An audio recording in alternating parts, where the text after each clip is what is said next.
Have you wondered why so many probability distributions seem to share a similar structure?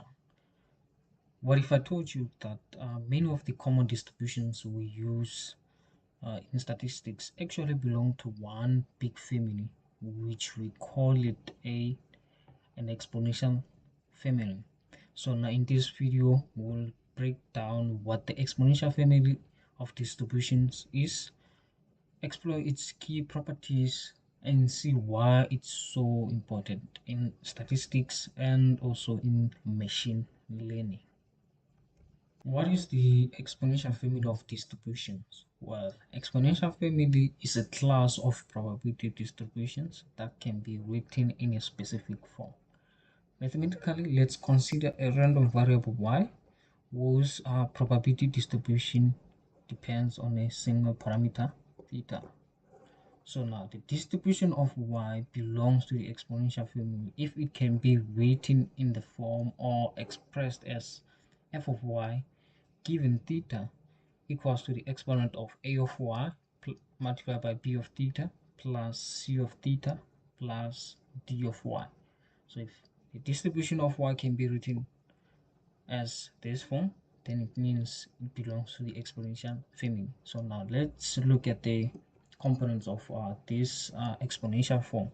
So a of y, a of y, it is called the sufficient statistics. So if our a of y equals to 1, then the distribution of y is what is in a canonical form, or just simply a standard form.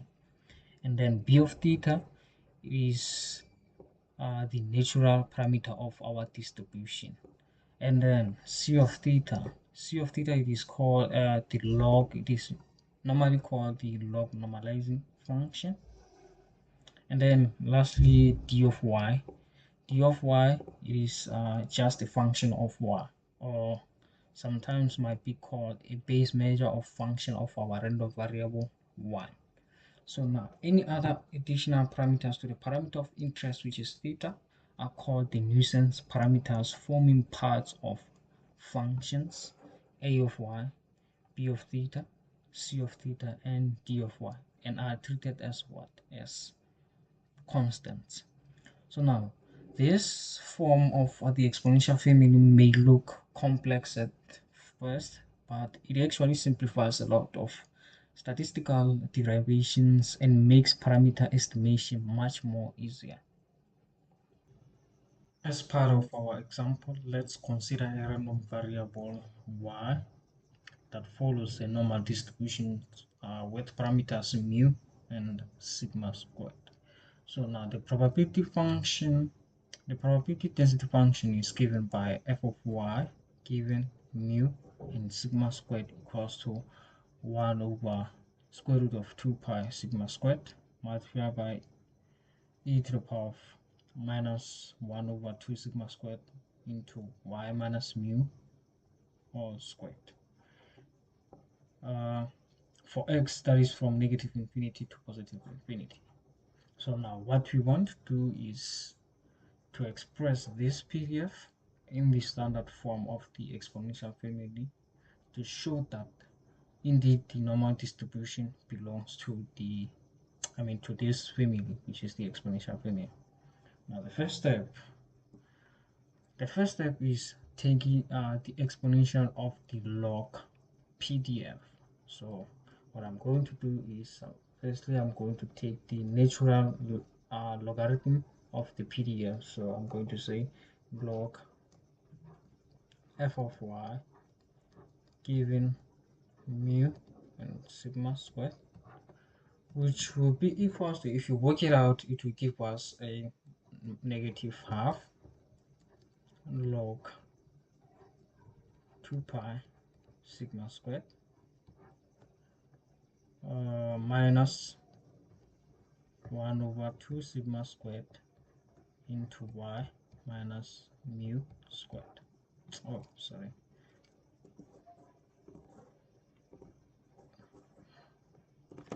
So it's y minus mu squared.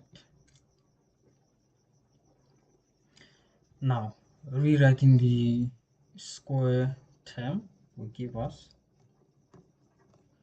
log f of y given mu sigma squared equals to minus half log 2 pi sigma squared minus 1 over 2 sigma squared into y squared minus 2y mu plus mu squared.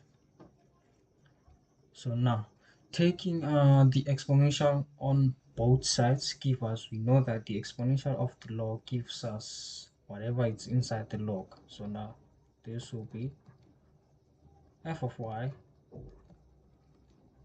given f of y given mu and sigma squared equals to e to the power of minus half log 2 pi sigma squared minus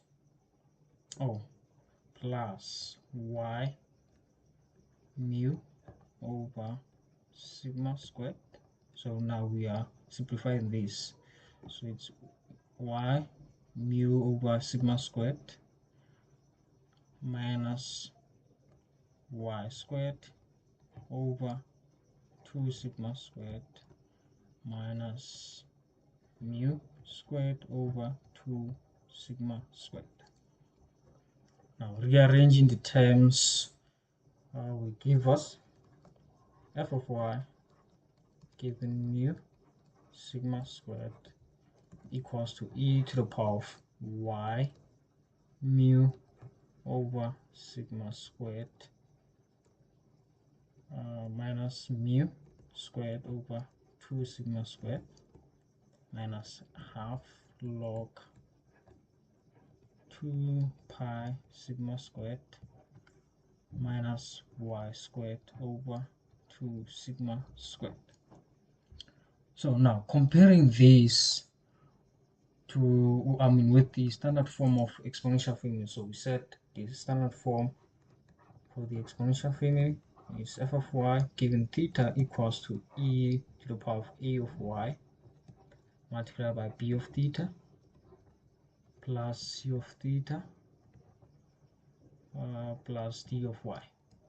So now comparing this with the standard form of the exponential family, we get, or we can identify that our a of y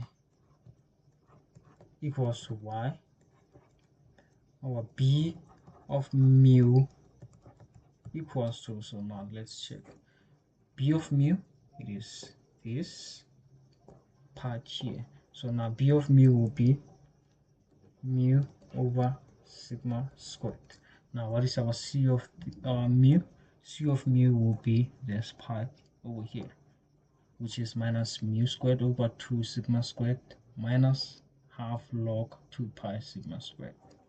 So now our c of mu will be minus mu squared over 2 sigma squared minus half log 2 pi sigma squared. And then lastly, our d of y will be minus y squared over 2 sigma squared. So our a of y, d, not a, d of y equals to minus y squared over 2 sigma squared. Okay. Now in conclusion, since a of y equals to y, then the normal distribution belongs to the exponential family in its canonical form. So now this method can also be used to verify other distributions such as Bernoulli, Binomial, and Poisson, that they belong to the exponential family. Okay, so now what's next? So in our next video, we will derive some key properties of the exponential family and that will help us compute important characteristics such as calculating the mean and variance.